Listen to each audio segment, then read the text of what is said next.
Hi everyone, Paul here. I've got another polishing tip for you. So I have these earrings.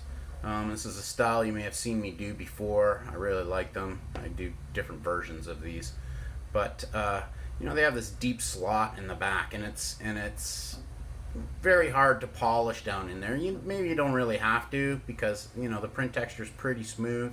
And magnetic tumbling doesn't look too bad, but I don't like print lines or print texture anywhere. It's got to be completely gone, right? That's just how I operate. So I made this tool real quick, and it took me about 5 minutes to make this thing maybe. And it's just an old carbide ball burr, and I just chucked it up, took my other flex shaft and ran like this and ground the two against each other till it was tapered or turned down to perfectly fit into this slot, fairly snug, right?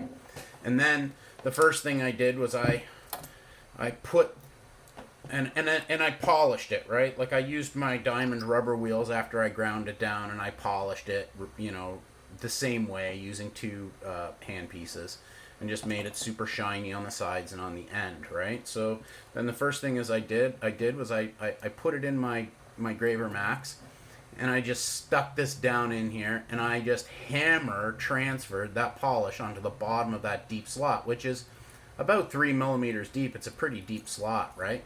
And you can't really get in there, especially because there's curves with a wheel, a rubber wheel, or even a brush or anything, because it's gonna wear away the top edges of the hole. It's going to look uneven, especially when you get to the round part, right? So that was the first thing. I hammer transferred the polish onto the bottom of this channel. And then I took my diamond rubber wheel again, and I put some flats on it, right?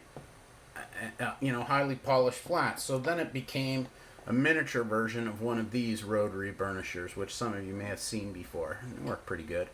But it's a tiny version of that. So then I just, after I did that, I put it in my micro motor, and then proceeded to burnish the inside edges of the inside walls of that piece. Now, you can see I used it on the outside here, and you can see how shiny that is, and that's just from running this burnished on here till it burnished it, right? And it took me, I don't know, overall, between making the tool, hammering the texture on there, then rotary burnishing, it didn't take me that long. It took me like 10 or 15 minutes at the most. And so here's one that's done, right? So you can see the diamonds are set, and you can see down inside there, you can see how frickin' shiny it is, right? Like, that's the way it should look. This is going to be an expensive pair of earrings.